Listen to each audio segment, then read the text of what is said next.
Good morning and welcome back to another Real Estate Mindset live video. Today we got a good little report for you guys today. We're going to go over the market update. Lots been going on in the stock market as far as it going down. We're also going to have a silver update because, as you guys know, really the one thing other than myself and my family and my relationships that I've been investing in is silver. So we're going to go and do a full report on silver. And then we're going to talk about a criminal complaint that I've been working on for Godly ISD.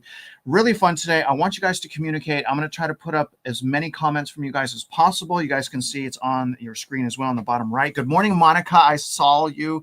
Justin, good morning to you as well. There's Fuzzy. Appreciate you, Fuzzy. There's Eric, Justin. Shawnee, I see you, Shawnee. What's going on, Mr. Shawnee? Nice to see you, buddy. And I saw that shopping grocery store comment. That was pretty clever. He basically said that don't get addicted to going to the grocery store because groceries are now a luxury item. It's that expensive. Good morning, Vovo. It's always nice to see you, buddy. So before I begin, guys, just wanted to ask you, Mitch, how you doing this morning? Well, I was watching the market, but there's really nothing to do at the moment, even though silver and gold are obviously up and platinum is up. But since yesterday, those markets are going sideways, and in the technical world, that's called barbed wire. Best to stay out of it. Yeah, best. So yeah, we exactly. just sit and watch the show for a little while. Well, hopefully people will be sitting and watching our show. There's Scrog. I see a Scrog because I have the comments on the screen now. Monica, I love you. Thank you for all you're doing. We're going to get started right now with a market update. And as I'm going through the assets, various indexes in the stock market, I'll show you guys metal. I'll show you guys crypto. We're going to look at the month growth. So we're going to look over the last month, what asset class is performing the best. So that's how we're going to start it. I have everything time-stamped as well.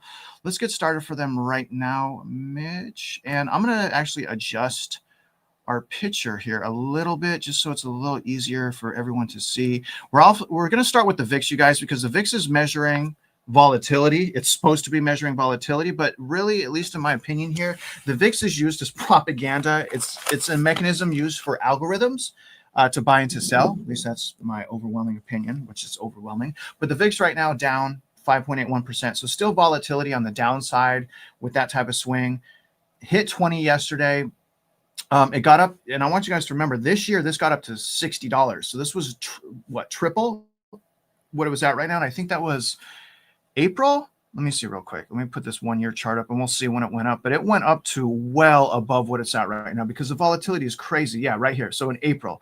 So April, we got close to maybe not 60, $52. It says 52-week range is $60. That's why I said that. But let's move on. Obviously, by now, you guys know there's a ton of volatility and there's a ton of money. Inflation in the markets right now. A lot of crazy things, guys. But when we go now and we look at just the Dow. So Dow opening up slightly 0.5% or 232 points, but over 1 month, and this is a really important thing that I want to compare to you guys. So let's look over all of the asset classes over 1 month. So over 1 month, the Dow is up. It unfortunately lost most of its gains, but it's up 0.79%. So if you invested in an index that is looking and following the Dow over the last month, you're up a little less than 1%. When we look here at the S&P 500 opening up 0.8%, so S&P up over the last month, right here, guys, up 1.1%. So we got 1.1% over the last month. Let's look at the last one right here, which is the NASDAQ. NASDAQ up a bit, 0.88%, so that's not too bad. But over the last month, you guys can see here, unfortunately, the NASDAQ's only up 1.95%. Very important to understand that. A lot of money in the stock market. I believe it's double the economy, the value in the stock market right now. It's double the economy, the value in the economy, or something along those lines. So a ton of money in there. Let's move on to metals and let's look at what metals are doing over the last month. I mean, gold is just absolutely blown up. And that's going to tell you guys what's really going on with the dollar and the fiat currency and the devaluing of the dollar. We wouldn't have these run-ups if it was not for the inflation, just so everyone's clear on that. But gold at 4,200 over 1 month, gold up. This is a huge profit over 1 month, 13.97%. So if you bought gold, you're up over the last month. Well, you got your premium, so you got to pay a premium. That can vary, I don't know, 3 to 5 points, just depends on the amount of gold, but it's up 14% over 1 month. Look at silver, the biggest winner. I mean, silver's crazy, guys. It almost hit $52 before the market opened. It got up to about 51.90. I mean, this is shocking. It's right now it's at 51.18. Absolutely shocking. I mean, this is the biggest winner. Over the last month, silver is up in just 1 month, 22%. So if you invested when I invested and you guys were investing with me, you guys obviously, just like me, you're up pretty big. I think we're up like 70% or something. And again, this is the only thing I've ever purchased and invested in other than myself actively on this channel. I have nothing else. It's this right here. So thank God I did that. Now let's keep going. Let's take a look at this. Is interesting. Bitcoin, this is a huge headline. Bitcoin just lost more than stocks did in the 1929 market crash. It won't be the last time. That's interesting.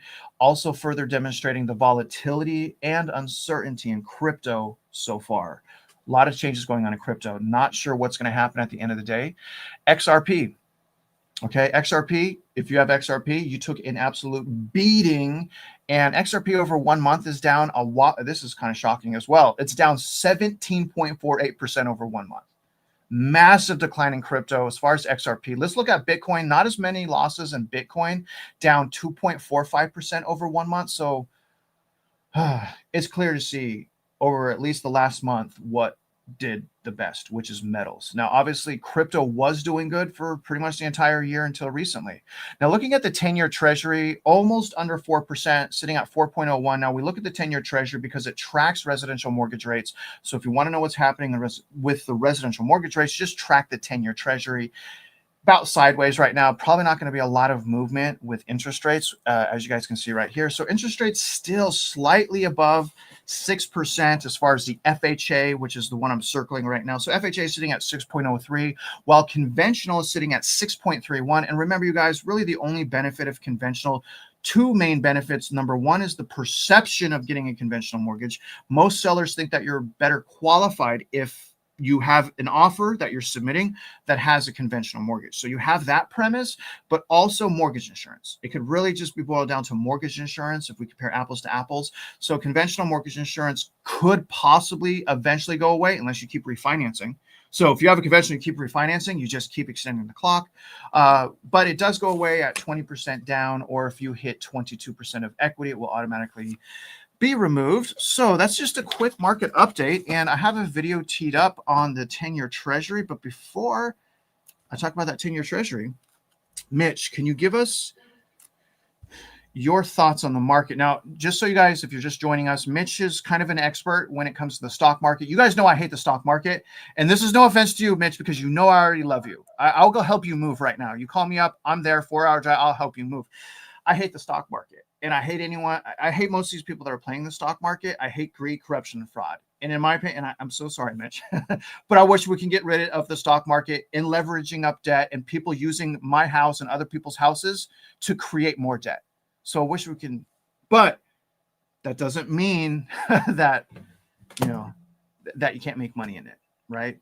So, Mitch, what are you seeing in the market over the last week? Obviously, we've had some volatility. Metals have been spiking. What's the play here? How do we make money? What are you seeing? Well, I want to go back just for 1 second, just so everybody understands the depth of the problem. The gross domestic product is the monetary measure of all total value of market goods bought and sold within a country during a 12-month cycle. Okay. In the US, it's roughly 27 trillion. Here's the problem.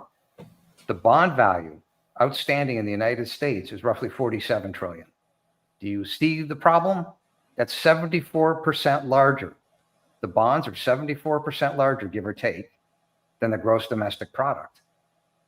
So to Travis's point, well, he doesn't like the stock market.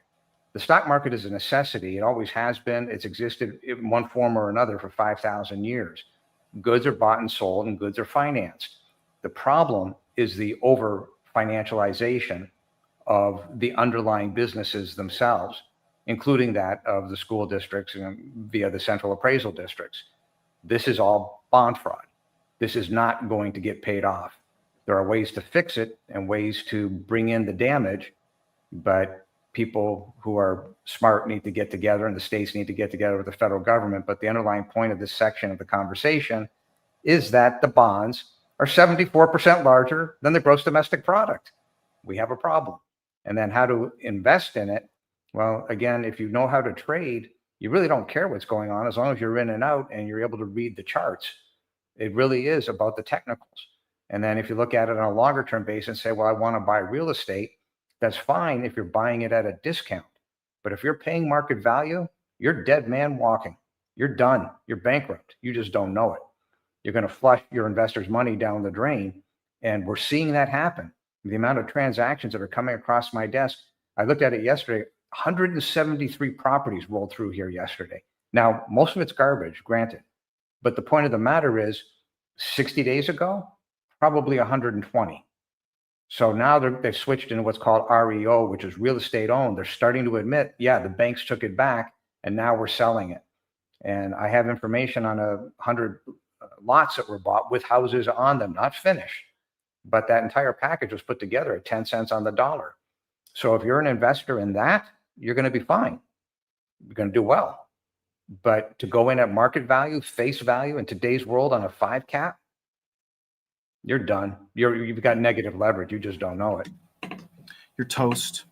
So I'm going to move on to the video. We're going to get some really good questions about gold and silver. I'll bring that up when we get to the silver part of this video, guys. I did want to say good morning. You know what? First of all, I love you, Johnny. I stayed with Johnny when I went to Northern California to do the Metro Report videos. I was thinking about you last night, Johnny. I won't lie. And I'm worried about you. Where you been, man? I worry about Johnny. I love you, Johnny. I miss you. He's trolling, by the way. Okay, but don't take anything he's saying seriously, guys. He's trolling. Just know that when Johnny's speaking, he means the opposite of what he's saying. He loves to get a reaction out of people. And I also love you, Johnny. I miss you, brother. We need to talk more. Man, really had a great relationship with him. Hope you're all right, buddy. All right, let's listen to our first video. I'm going to do our timestamp right now. And this is on the 10-year Treasury getting briefly under 4%. So it's going to be interesting to hear how the market is reacting and the nonsense that they're spewing about what's going on. I hope you guys enjoy. Let me know that the audio is okay, please. That 10-year Treasury, that yield is like a cat whisker above 4%. And it seems to always be a cat whisker above or near 4%, and then it seems to move away several occasions. And why is this so important? Well, Brian, I'll tell you, 4% is a huge psychological level, and the Fed could talk about manipulating and quantitative easing and SOMA, but in the end, the market has a voice. Look at the April 10-year chart. And the reason, of course, is because that's the low yield close of the year in early April, basically right at 4%. And, well, if you look at the intraday chart, we touched it a little after 6 a.m. in New York. We touched it briefly on September 19th. And every time we seem to touch it, it seems to move away from it. But notice the scaling here. What is the range? Basically 5.5 basis points today. Now let's pair the Dow on top of that, which currently has about a 1,100 point range against the 5.5 basis points in tens. My point here is that all this volatility in equities isn't translating to much volatility at all in treasuries. And to think that all this is going on and we can't keep that volleyball below the water surface of 4%, I think is very telling, especially when the Fed seems to be talking so dovishly. And finally, another dovish, illogical market is the dollar index. Now, it's not right at the highs as you see on that monthly chart from the beginning of October, but it's hovering very near the highest closes since the end of July. Y'all, I'm going to just say this right now, Mitch. I told y'all not to listen to Johnny. And what did I just do? I listened to Johnny. And I checked my cell phone. Johnny, you liar. I'm the last one to text you, you liar. Man, he got me to text him again, though. Dang it, Johnny. I should have known you got me there. So, Mitch, any comments on the we got to actually hear from Trevor. Go ahead and comment on the 10-year, and then we'll move on to Trevor. I want to explain something. So negative leverage occurs when you have a property being sold. Let's say it's an income property. Let's say it's a retail strip, and it's being sold on a 5.25 cap, which means 5.2% rate of return, all cash, versus your cost of financing, and let's call it 8.7%. So give or take, the buyer of that 5.25 cap is 300 basis points upside down. That property cannot make money. It's going to be eaten alive. But this is happening constantly in this type of market. This is called cap rate compression. It's a loser's game. Then you look at the cost of inflation. So let's say that inflation is running at 10%. Real math. When you go into the grocery store, that's what you see. Yet your treasuries are 4.25%. So if you put your money in the U.S. Treasury, call it 4.25%, call it 4.5%, whatever you can get your hands on, that's fine. Here's the point. Give or take, you're 6% upside down. You're losing money if you're in the U.S. Treasury by virtue of the inflation. That's eating your money. Your personal cash is disintegrating. So what should the cap rate be for real estate given the inflation that's in the world and given the cost of capital? Well, if your cost of capital is 8.7%, as an example, you should be somewhere between a 12 and a 15 cap, not a 5.2 cap. The property valuations are stretched because people think, well, I have to get in order to make money. The point of the matter is that there's a higher probability of you losing money, not making money. You can't run with the crowd. You got to go in the opposite direction, because all the propaganda that's out there and all this nonsense you see on YouTube, well, I've invested in this and I've invested in that. Not one of these clowns on YouTube can say what the expenses are. They don't denote what the value is in terms of net present value of what your future income is going to be, because the income isn't going to be there because inflation is going to eat it alive. So it's important to understand how all these things affect you, but it's the inflation and it's the fraud that are taking the money straight out of your pocket. That's the problem. Well said, sir. And do me a favor, guys. If I think it would be cool if you guys, okay, listen. So I think I started purchasing silver, Mitch, I don't know, 4 months ago, maybe about 4 months ago, you think 4 or 5 months ago. So if you guys started investing in silver with me, and you don't have to do this, but send me a picture. All right. I want to post some pictures on the timeline on the channel to congratulate every single person that's been investing in silver. So if you want to do that, if you want to be on the channel, send me your picture and I'll make a montage or something and congratulate you for investing in silver instead of following the crowd. And now the crowd's following us. Got a really good question here, and then we'll go into the silver from Trevor. Now, this is a question to you, Mitch. Mitch, we remember October 1929, the Great Depression, except we are now consumers, not producers. The $1 is not tied to gold. The consumer debt is in the trillions. Why ain't this system crashed yet? I'm going to just say it right there. No, I'm going to give it to you, but fraud, greed, corruption, inflation. Go ahead, Mitch. Markets can stay afloat longer than people can sustain themselves in the market, just depending on what it is that they're trading. So again, if you're trading short term, you can do well, as in intraday. And if you're trading options over a 45-day cycle and those options are delta neutral, you can do well.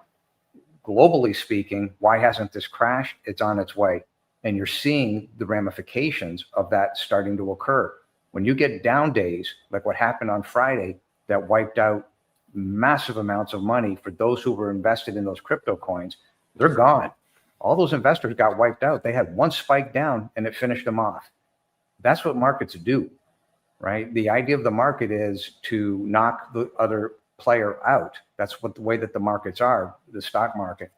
So the system has got problems everywhere. And when you see 100 houses selling at 10 cents on the dollar, when you see Comerica jettisoning houses in Detroit at $1 a piece, this is the market.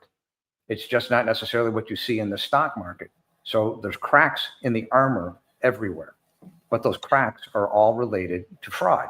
The tail end of the day, that's what's going to happen here. All of this, just like it did in 2007, it was all related to mortgage-backed securities. It was a fraud. Wachovia, every single one of these banks, Washington Mutual, it was all related to fraud. They took their alleged income and they securitized it in the form of bonds, and it all blew to shreds. Even the credit default swaps, those who had the credit default swaps did well.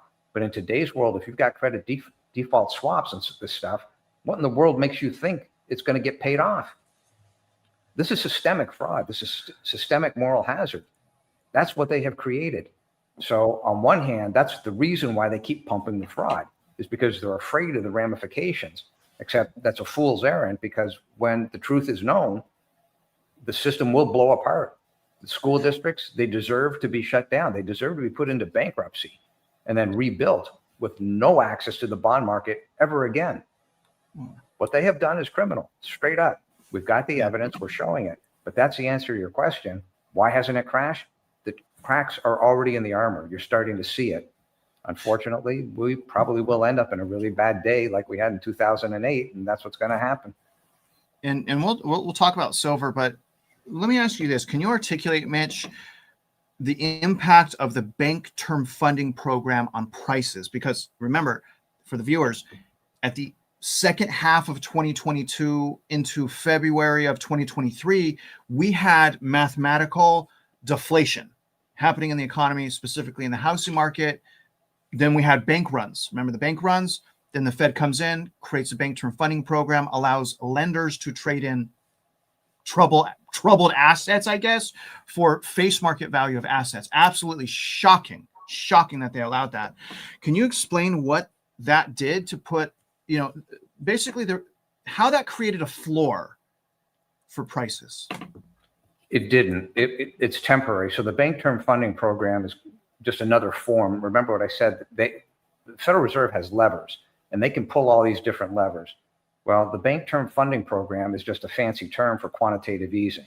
So they quantitatively eased a couple banks out of trouble.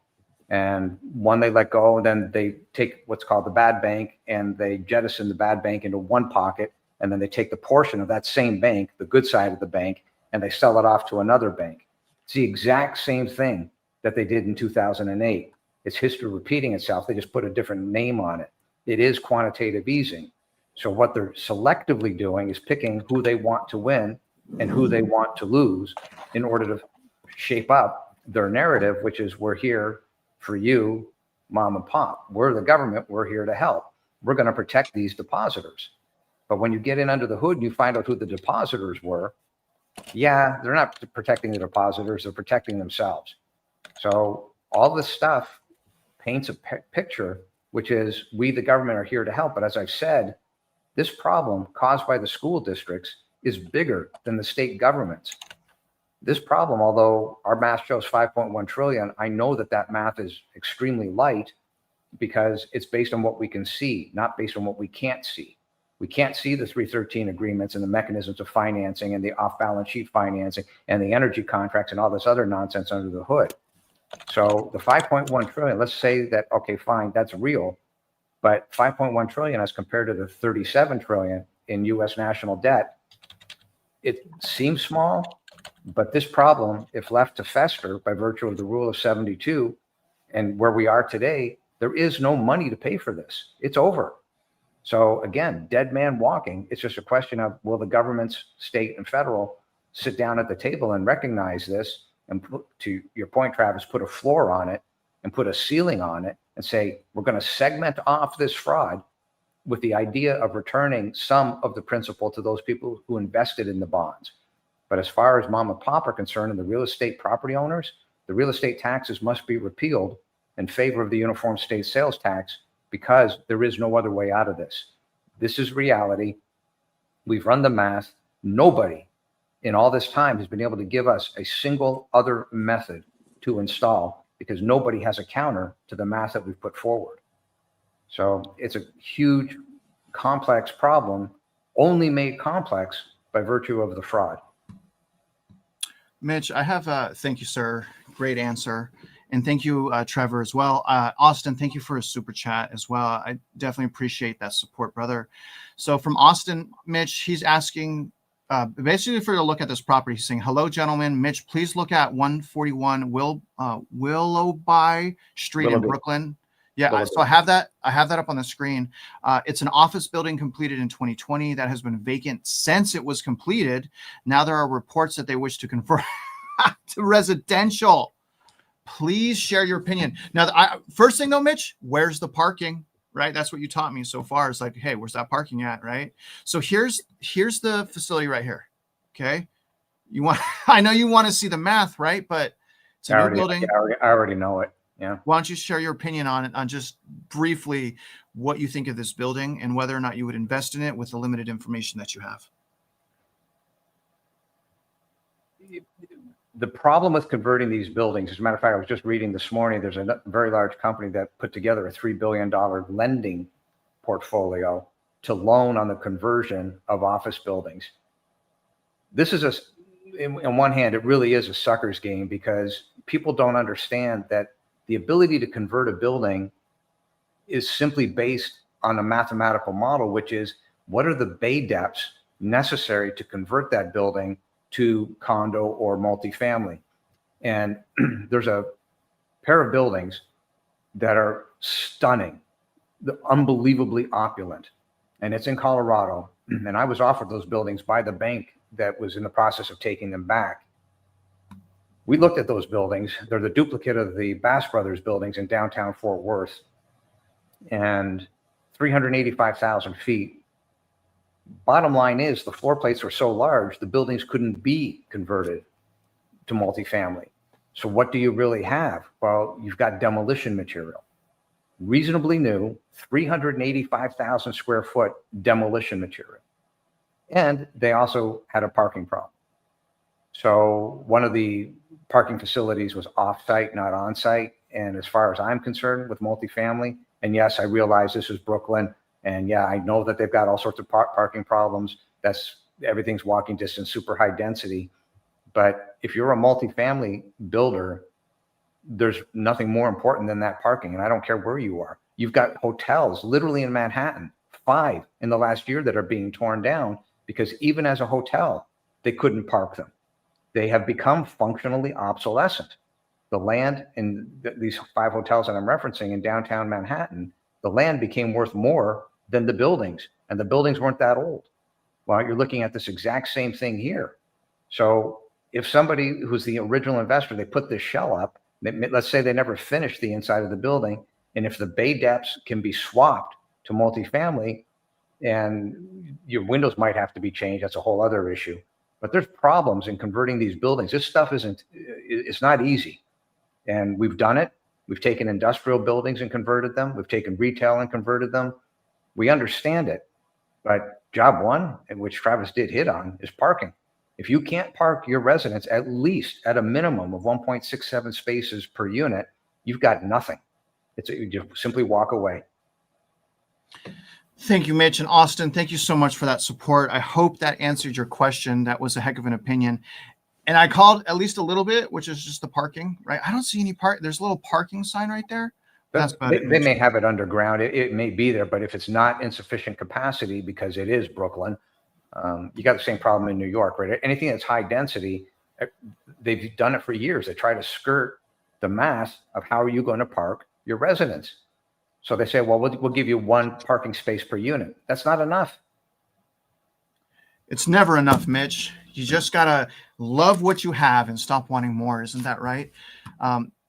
Anyways, let's go into the silver now. Sorry, man. I thought that was going to be funnier and it just turned cringy. I do that all the time. Why do people even watch anymore? All right, here's silver. Okay, so let's just talk briefly about silver. We're going to go into what's been going on throughout history with silver prices, because there was 2 times in history where the price of silver shot up and then went down, and we don't really see that in gold. So I definitely wanted to talk about what was going on in the economy that caused silver to temporarily go down. Again, because with gold, at least we see gold consistently going up. So here's the last 100 years of silver that you guys have on your screen. Now there's 2 particular times that I really want to discuss, which is right here in the early 80s, late 70s, when silver essentially got to $50. You guys see skyrocketed up and then went right back down, went sideways for a while, then went back up right here in the early 2000s, kind of coming close as well to $50, and then not crashing, but then going back down. Obviously, about 20 years, just FYI, about 20 years later, boom, we have a new record high. So I really wanted to hone in on the volatility and kind of figure out why the volatility. And the reason I want to talk about that is because should we still buy? Right? Should we still buy metals? It's at record high after record high after record high. Should we buy right now, or should we wait for some type of pullback?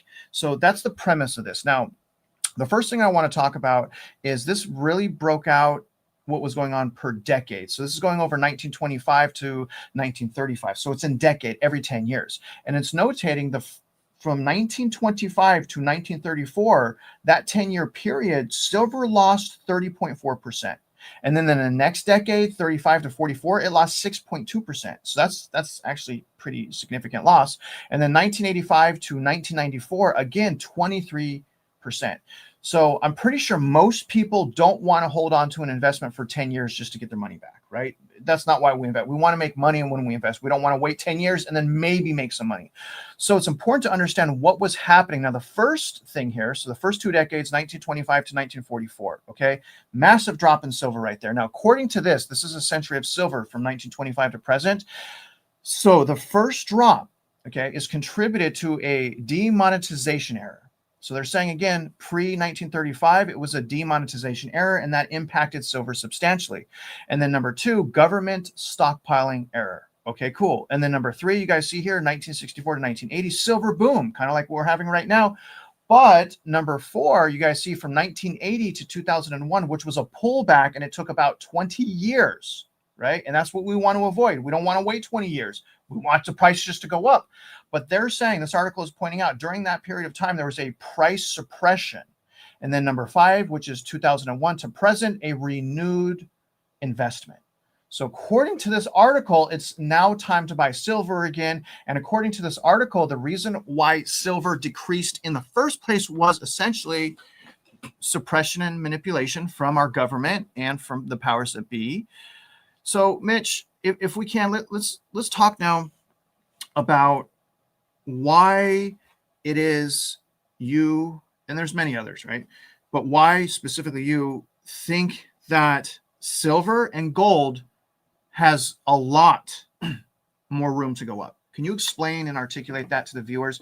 Because again, with the premise, Mitch, we don't want to buy the silver or invest in something and have to hold it for 20 years. I know you don't see into the future, but I don't want silver to go down tomorrow, right? And I don't want to hold it for 20 years for it to come back up. So can you help us with that? And also, you're on mute. Holding precious metals is being done and should be done as an offset against currency devaluing, regardless of how that's done. Could be a debasement, could simply be inflation. Either way, mom and pop purchasing power is disintegrating. So precious metals helps to offset that. The 60-40 idea of what they used to call stocks and bonds was always complete nonsense. So it should have been a good portion, because if you go back and look at history on that chart that Travis showed on silver, just a straight up chart, that shows you why holding these precious metals makes sense. But also inside of that chart, from a chartist perspective, so it's really interesting. If you go from the low to the second highest high and draw a pullback, I could make the argument for a Fibonacci ratio that will triple just on that one run, on that one chart, that will literally triple the value of the silver. Now, this takes time. So this doesn't happen overnight, but if you're holding those precious metals, let's say you were an investor in silver at 11, look at where you'd be right now. Why would you sell, right? Remember what the premise is. The premise of holding these precious metals is to act as a hedge against inflation, not to listen to any of the alleged gurus that are out there, because it's just simply not relevant. Second thing is, ask yourself this. If you wanted to mine your own silver, could you do it for $52 an ounce? Of course not. Well, that in and of itself is a reason why it should be bought. Over and above that, what's happening in the marketplace, why have you seen this massive push at the speed that we've seen it? Well, the LBMA in London, the story is that they're running out of physical. So not only do you have a short squeeze on the market, meaning going against the people who were short the metal, so this is a definite short squeeze, then you also have a squeeze of the LBMA itself, which is prove that you've got the metal. And if they don't have the metal, the story is that some of these traders that are big traders are flying their own metal in to make good on their commitments. So if that metal is not in the LBMA and they've run out, What you're seeing play out right now in this last run up of silver, it's going to take off.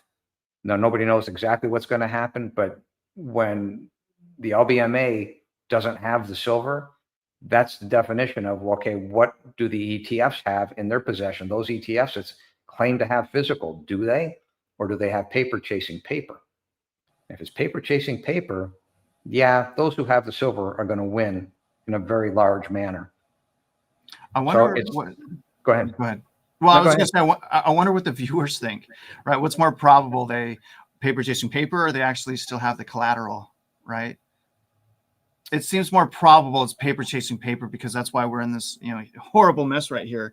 That was really some great stuff. 51.52, but I wanted to tell people why I'm personally invested in silver, because people are like commenting like, Travis, this is why this and that. And I wasn't asking. So I'm asking Mitch to get his personal opinion, because I love Mitch and I appreciate and respect his opinion. But to tell you guys personally why I'm investing in silver and how I'm treating it. Yes, I've taken my down payment to put it into it, but I don't want to get my down payment from my silver. Right. I just wasn't doing anything with the money. So now I have a lot more of my down payment. But the way I'm treating silver is a long-term hold. I'm treating my metal purchasing as if it was kind of like a 401k, retirement, or pension. And I'm slowly, guys, this is so important. And this is why it's okay to, in my mind, to continue to purchase even at $50, $51, because I'm only getting a little bit at a time, and I'm doing it for my retirement. So again, I looked at the data side by side, 401k, pension. It's just, it doesn't make sense. There's too many fees and nonsense and lies and greed and corruption. I don't want a 401k. I don't want a pension unless someone gives it to me for free. So I've decided again to make my way into a retirement by investing in metals. And again, it has a biblical, spiritual, but it has a biblical precedence as well to it. So I'm not trying to get a quick gain, just so we're clear about that. And I'm not saying that you guys should either. I hope you guys understand that. But to me, it is a way out. It is a way out of the system. So that's why I'm investing in silver. Just wanted to let you guys know that. There's a generational wealth aspect of this, that when you have precious metals, you can pass that on to your children. Yeah. And it beats having, in reality, it even beats real estate. So I have a close friend of the family who happens to be Indian. When the granddaughter was born, they gave the parents the granddaughter's weight in gold. Well, that's a generational thing. That's what they do. So that daughter will end up giving it to her daughter. It just passes on. It doesn't go anywhere, but that's a security. And it's very interesting to look at it from a generational aspect. You don't want to buy it with the idea, I'm going to sell it. Now, if you want to trade it, learn how to trade. Amen. But if you've got the physical, there's simply no reason, unless of extreme emergency. And even then, you don't have to sell all of it. You can just say, okay, fine, I'm going to lever out a little bit. But there's simply no reason to sell it, not in today's world. Mitch, we're going to come back to this, but Fuzzy Booger. I don't know why that name, it's killing me, Fuzzy Booger. Anyways, we're going to answer your question, Fuzzy Booger, about class action. We're going to give you an update here. We're going to make our way into this video. I saved your comment, so I'm going to answer that here at the end. Scrog and physical metals. Let me see what Scrog is saying real quick. I love you, Scrog. And physical metals transferred that way aren't tracked or taxed. Okay, very good. All right, we're going to listen to this video about the VIX and the volatility in the market from the talking heads, just to see what they're going to say. So enjoy, you guys, and I'm going to put a timestamp right now. Let me know that the audio is okay, and I would definitely appreciate that. Let's go right now. Katie Stockton, Fairlead Strategies founder and managing partner and a CNBC contributor. You're just the person I could ask. Have you compiled statistics on people correctly calling bubbles? And is it above 0% for people being right, at least immediately? Yeah, it's never happened in the history of the world, has it? It's like a bubble of people calling bubbles, right? And that's right. It is. So which means it isn't. It means it's not going to pop anytime soon, probably, right? But it does feel like as of Friday, we had a sentiment shift that is notable. What we had been watching for on the VIX was a move above resistance around 18. And of course, we did go decisively above that, also cleared the 200-day moving average. And that usually does preclude or sort of predict an increase in volatility for maybe up to 3 weeks or so. And so that's what we're bracing for. We did see enough follow through Monday and today to suggest that that is underway. So we think this is really the first meaningful pullback for the S&P 500 and more broadly since the April low, and that it's something that buyers will ultimately welcome. But we're going to wait until we have positive technical catalysts to act upon. And right now we have far more negative catalysts, so we're going to respect those. It was just a week ago or so. I don't know if you remember when you were on, not on this show, but in the morning, and you mentioned the VIX that had been quiet. That changed. So in just a week and a half, that totally changed, and it moved through these moving averages already. That's right. So it changed very quickly. And at the same time, it looks like that 20-day moving average that we had been focused on for the S&P 500 as our other risk metric is now rolling over. And that goes for a lot of stocks from a bottom-up perspective as well. And that reflects I guess, contraction in market breadth or participation. That's made it already harder, kind of since late September, for folks to take advantage of this uptrend. By no means does this mean this is a bearish reversal, but certainly seems to be the start of consolidation.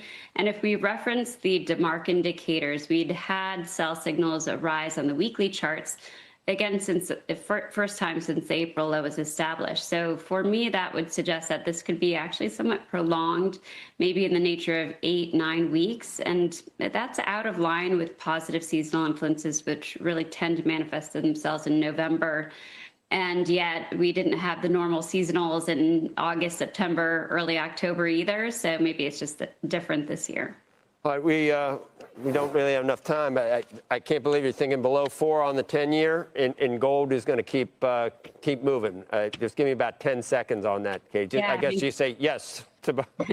4 has definitely been support. It's a key level. It's taken out. That's 367 as the next 367. support. Okay. And gold, just watch the 20-day. It obviously has very strong momentum, and we can't derive a new upside objective, but I want to stay on the right side of that uptrend.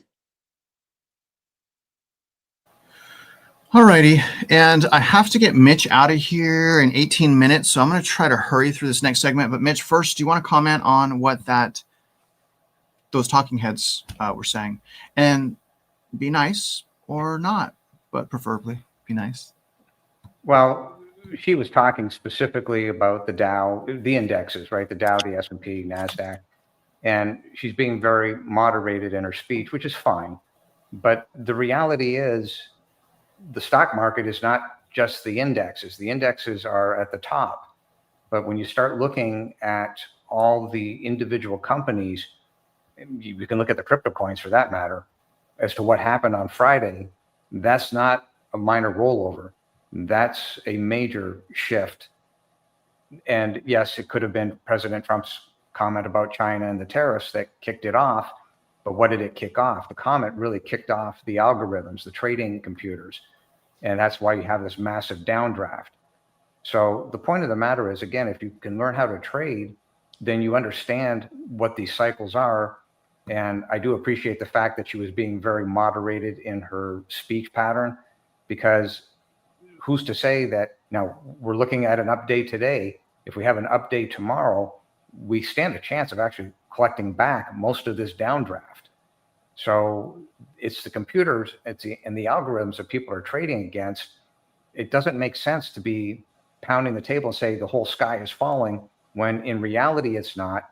But on a percentage basis, look at the individual companies. Many of them are in the red. So just because you've got a handful of multi-trillion-dollar companies at the top, it's skewing the numbers. That's what they don't talk about. Everybody says, well, look at the index. Well, who cares? Are you invested in the index? Are you trading the index? Or are you invested in Johnny's motorcycle shop? So Johnny's motorcycle shop is trading. Are you buying stock in that motorcycle shop? Is it making money? What is its leverage? How much debt does it have?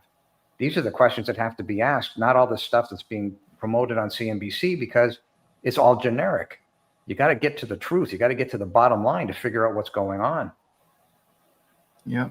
And the bottom line is don't batter me, bro. No one commented on the shirt. I'm a little disappointed. So, couple things though. I want to go into the criminal complaint. I want to show you guys a criminal complaint and the support on this video, because my gosh, have I really upset a lot of people that are corrupt or indoctrinated. But first, let's talk about this. This is from T.A. Chapman. Man, you guys are showing me so much love this morning. Thank you guys so much. I've been so worried about my finances. I've been taking such a beating on YouTube. But anyways, and I'll show you the video here in a minute. But so I appreciate that, TA. Thank you so much. The live stream yesterday by Adam Taggart. I did not watch it. I don't watch too much of Adam Taggart stuff, but he definitely has some really good material. And that's actually how I found Melody Wright, was watching his interview with Melody Wright. So I like Adam personally. And Adam... Another Adam was eye-opening in the technical analysis. Cup and handle. Okay, so talking about cup and handle, talking about paper. $96 an ounce of silver. Here we come. Question mark. Amazing. So, Mitch, I don't think that you watched that either, but do you want to comment on the possibility? Let's just say $100. Do you think that silver can get to $100? And if you do or do not, can you back that up on why you think that with some type of an analysis? It will blow past $96 with zero issue. And the reason why it'll blow past are those 4 reasons I gave before, but over and above that, look at it this way. History shows that silver is a 15-to-1 against gold. If you simply took the gold price now and divided by 15, do the math, right? Yeah. That's what's going to happen now. As gold continues to run, silver will outpace on a percentage basis gold. This has happened in history. This will happen again, and the stresses in the market will push it even further. That's just how the math works, and that's how the pendulum swings. Yeah, 4,200 divided by 15. Yeah. All right, hold on. TA Chapman, sit down though first. TA, you're going to need to sit down. TA, I don't want you to get too excited. $280 is 15-to-1. That's crazy. But remember something. Watch this for a second. Now, let's say because of these problems, the U.S. government says, well, we're going to have to either inflate our way out of this mess because the bonds can't be paid for, or we're going to revalue gold and tie our future currency to gold. Now, my math shows it's somewhere between 46,000 an ounce and 82,000 an ounce. Do the math. Take 46,000 divided by 15. Not too shabby. All right, let's do it. 46,000 divided by 15, you say? Yeah. Okay, 46,000 divided by 15. And this is 46,000 divided by 15 is 3,066. But you see the problem? So our bond debt is so large, U.S. national debt at 37 trillion, but that doesn't include, give or take, 127 trillion in unfunded liabilities. You're a $200 trillion problem here, most of which is fraud, promises that were made that could never be kept. And now the compound cumulative effect of those promises made is eating everybody's equity. So they're going to, somehow, something is going to happen. The canary in the coal mine, as far as I can see, in fact, is the school districts, because they can't operate. Mom and Pop stood up tomorrow morning, said, yeah, we're not playing this game anymore. We're not going to fund you. They would have to take involuntary bankruptcy immediately in order to avoid the calamity that was coming their way, which is multiple thousands of class actions lawsuits. So these things could play out. Nobody knows what the future holds, but the bottom line is they can't be paid off. So this is coming to a theater near you sooner than you think. All right, guys, I have a question for you because we only have a little bit of time. Thank you, Mitch, for that. And thank you again, TA, for the support. We have a little bit of time left, and we got another. So we have another super chat. But as I'm reading the super chat, I want you guys to tell me, we got enough time for one more segment. Do you guys want me to go into the criminal complaint that I filed? Actually, I have 2, but this one is to the board of Godly ISD. Or do you want me to open MLS and us to go search for like deals that have a whole bunch of wedge? So tell me either number 1. Okay, number 1 is criminal complaint. Number 2 is looking for houses well under market. So number 1, gold. Number 2, houses. Put number 1 or number 2. But we got another super chat right here. Travis, have you answered Fuzzy on the class action status? I'm gonna get there. I'm gonna get there. Don't worry. Don't worry. But thank you for reminding me. Travis, have you considered having Tom Lugno, Goats, Gold, and Guns? All things that are good, I guess. Maybe not the GOAT's cool. On your show to talk about how Fannie Mae and Freddie Mac were taken over in 08 and how that set the table for where middle class is now. Jesse, I'll tell you right now, if you put me and him in an email, I'll respond to the email. So my email, go to any of my videos on my normal channel. My email's there. Copy me on an email to him and I'll respond. If you can do that for me, I will try to do that. I'm just so overwhelmed, brother. And again, thank you for the support. But if you do that, I will respond. I promise you that. So you can email me, and I have 7,700 emails right now, but I will look out for that email. Do it and I'll respond. Please do that. And I would love to talk to anyone that has an opinion. That's a fairly good opinion on 2008 Fannie Mae, Freddie Mac. 100% will do that. And we have Jeremy Bagot, who's a superstar in this world of Freddie Mac and Fannie Mae and Penny Mac and all these other Macs. True.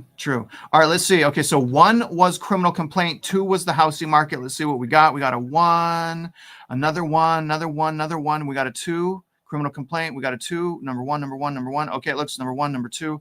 All right, looks pretty. Okay, so we're going to do the criminal complaint. All right, guys, so we'll do the criminal complaint. All right, Steven says criminal complaint as well. Okay. I'm impressed that you guys said criminal complaint. I thought you were going to say the housing market, to be honest with you. Let me put up this criminal complaint. And you know what? First, let me show you guys the video. So what happens, guys, is I go off niche all the time. YouTube, it's about the algorithm. I know how to get like 100,000 views. I just keep doing what YouTube wants me to do. A couple TikTok videos, like, oh, I can't believe they're doing that. And then YouTube will blow up my channel. But I refuse to do that. I can't get happy with doing that type of work. I hate going on TikTok. So what I do often is I go outside of the niche to go report on a story that I think is really important. But doing that, unfortunately, YouTube penalizes me. The algorithm penalizes me. So a lot of the times when we do like really in-depth, like from my soul videos, they don't do well because they're out of niche, because I refuse to just be boxed in. So some of the things that Mitch and I are talking about is creating an advocacy so that I don't have to just work. I don't have to always worry about money and chasing an algorithm, because I'm so frustrated, man. Like, I hate doing thumbnails and titles. You have no idea. You have to be sensational. It is what it is, but you back it up with facts. So here's the video, though, that I want you guys to watch. It's called Property Tax Revolt, Homeowners Forced Out. Okay, so I did this video. It has 14,000 views. It has almost the same, has like 9,000 on Facebook. It's about local corruption as far as on a local debt level, right? So this is the schools. This video is telling you guys how a school board has nothing to do with teachers and kids, but a school board full of people that are petty can completely kill a culture. So new money comes in, schools created, a board is made. That board can drown the entire town in debt, especially the people that have been living there the whole life. So a lot of people that have been living places their whole lives get completely ransacked. So this is the video. I'll probably do a special post. Come back and watch this video. Now, essentially, here's the criminal complaint right here. So I filled out a criminal complaint against Godly ISD School Board. And this is my second criminal complaint I've ever made. Obviously, I had Mitch look over it. I was kind of proud of myself because now I'm also holding people accountable without Mitch's training wheels. Although I get scared taking the training wheels off Mitch, I just feel comfortable when when you're helping me with this stuff, because these people scare the crap out of me, man, to be honest with you. So I'm going after the school board for essentially what I believe, and keep in mind, this is just my opinion, commingling. And I've broken my criminal complaint down into 2 commingling allegations. One is regarding what's called the debt servicing account. Now, the school district, who gets hundreds of millions of taxpayers' money on a local level, has different accounts. They have like a general fund account that's called M&O taxes. They have a debt servicing account that's called I&O. It's crazy. I don't even want to know all this. Like, I got to know all this to combat these people. So they're not supposed to transfer those funds back and forth. Those funds are supposed to stay in the account. No transferring back and forth, because of commingling and other violations. So it is very, very specific when it comes to the debt servicing account. You cannot, under any law, transfer money from the debt servicing account to the general account. And I caught them doing that through an audit. So through an audit, I found an audit on page 88 of this freaking huge document at like 2 a.m. in the morning. I was like, there's no way. that this says debt servicing. So I got them transferring the debt servicing account to the general account, and I've outlined several different laws, counting the Texas Education Code, the Government Code, and the Local Finance Code. And these are all law violations I found myself without Mitch. So I found all this myself without Mitch. Super proud. So I started with debt servicing because I don't think they can get out of that. I don't think, even though it's only, I think it's $2,300, you can't get out of it. There's no law that allows you to do that. But there's also transferring of funds from other accounts. And I believe as a result of the board and their lack of integrity and morals and just comprehension of how things work, that they're also commingling additional funds. So I wrote additional violations of law for the other accounts they're commingling. So I got them on two things, and here's all the law right here. And here, I actually copied the evidence on the criminal complaint. I just wanted to make this easier for whoever read this. I don't know if that's the proper way to do this, but I thought it would be easy. So you pick this up, you're going to see what I'm talking about immediately. So this is from an audit. This is called an interfund balances and activities. I cannot find this anywhere except on the EMA site for bonds. So I can only find this on a commercial website. I can't even find this on normal school documents. And what the auditor has found here is there was what I believe is commingling. There was transferring between funds, and this is the debt servicing fund. You see debt due from fund debt servicing. So due from debt servicing to general fund. That's against the law. You can't do that. And so I found that. I reported them. I think we got them. I think we got these people. And then also the other commingling is here. Look at, and this is my case in point. You got the general fund. I'm sorry. You got the capital projects fund transferring $724,000 into the general fund. Okay. But then later on, you have the opposite happen. You now have funds from the general fund, 2.5 million being transferred to the capital projects fund. So flip flop, like, here's my question though. On this, because honestly, I just want to get them on a crime. I don't even care about the three. I do care about it, but I don't care nearly about that 3.9 million as much as I do about that 2,300, because that is the smoking gun. And I guess my question would be is who at the ISD authorized that transfer? Who authorized it and who requested it? And where did that money go? And how did you report that money to the taxpayers that you're charging? That money is gone. And so who did that? Now, I think that I got to be careful what I say, but if it's me and I'm guessing, and then here's all my exhibits, I notarized it, how fancy, right? So I just want to show you guys that we can hold these people accountable, and we are going to hold them accountable. Now, personally, I think that, so on the school board, there was also, not on the board, but on committees that was helping with curriculum, there was like an active escort, convicted prostitute.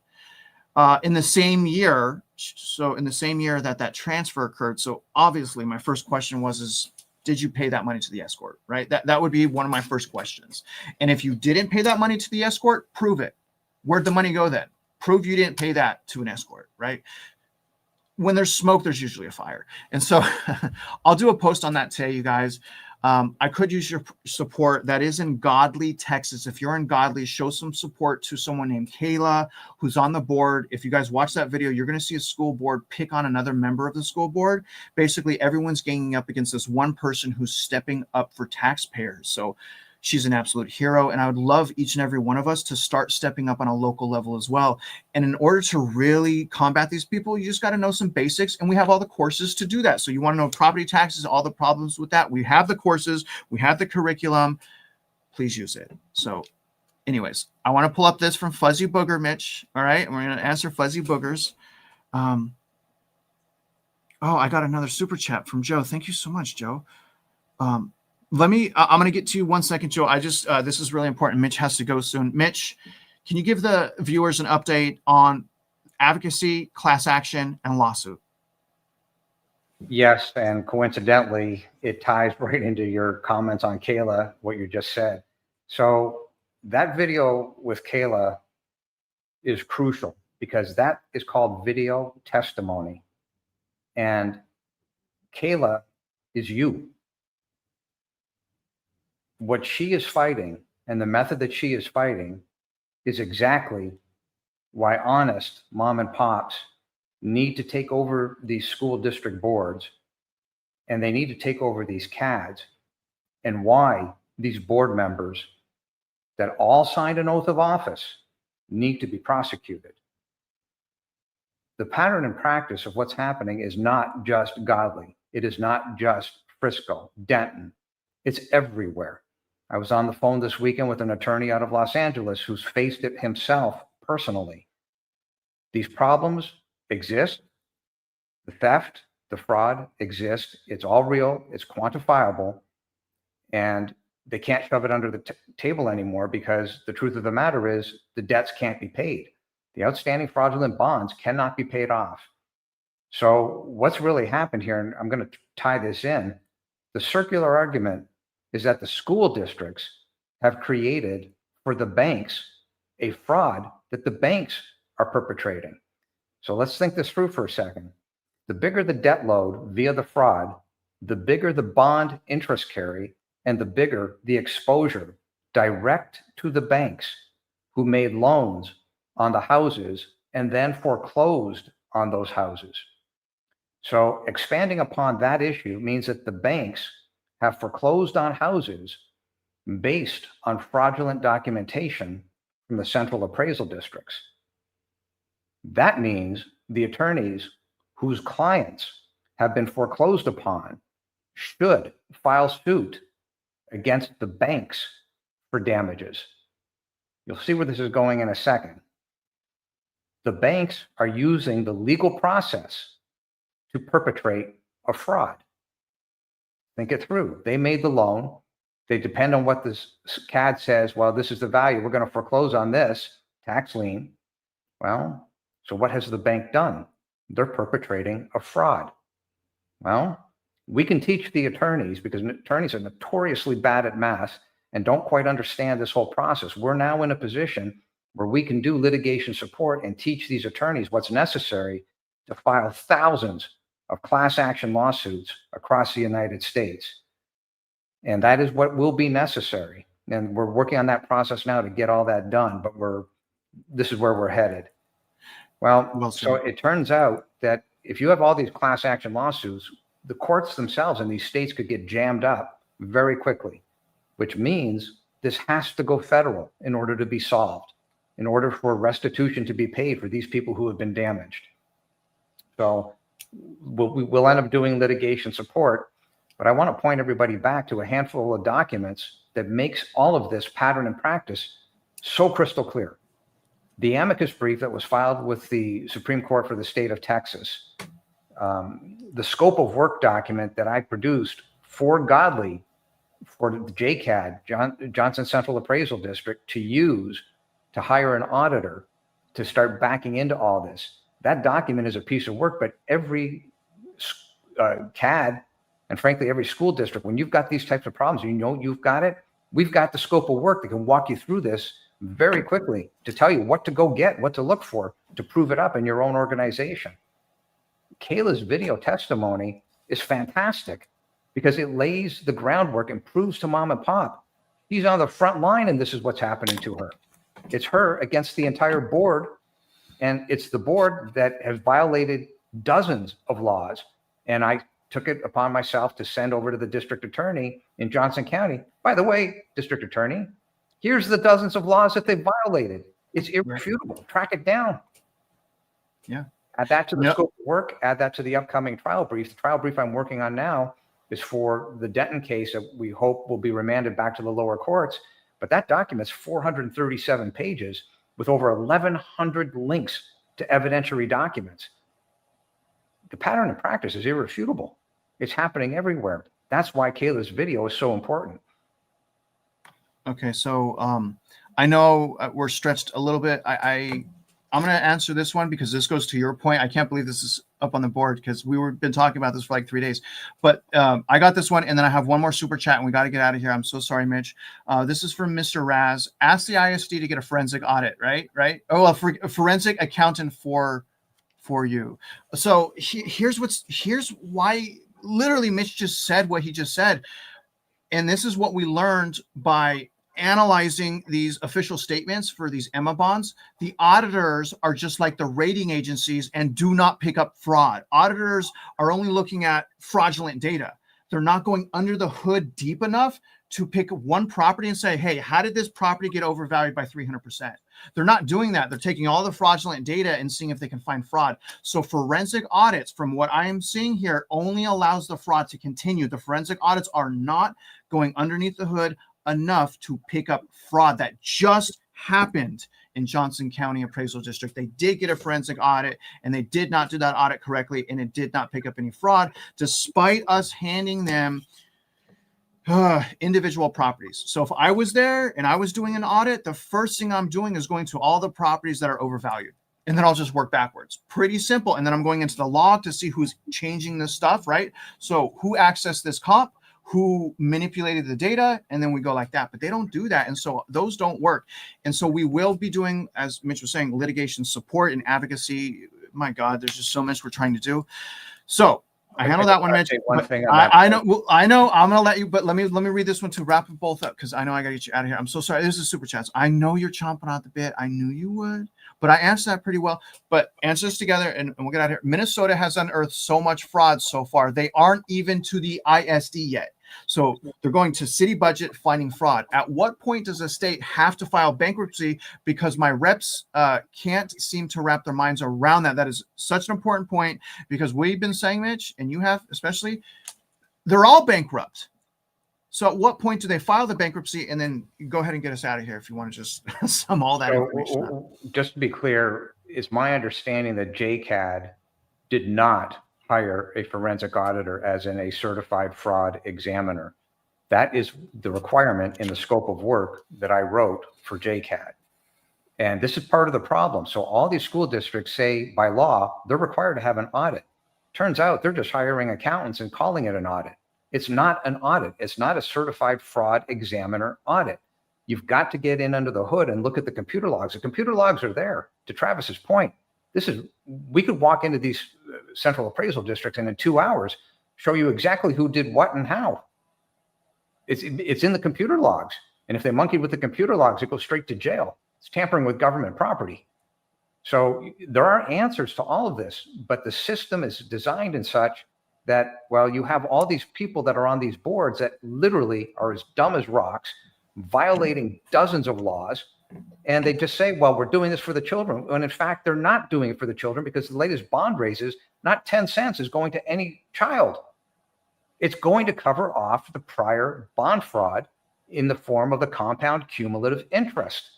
That's why you're at the end game. There's nowhere else to go. You can't get the money. You can't get blood out of a stone. And had they been doing proper audits and not preaching what it is that they want on their wish list, while we wish we had a $250 million stadium, and they execute it.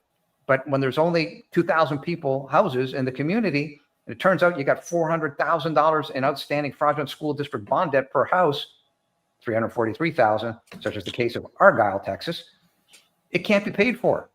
There's no math on this planet. And that is what I said in the document that was sent to the district attorney in Johnson County. I said, here's the list of laws that have been violated. Prove it wrong. They can't.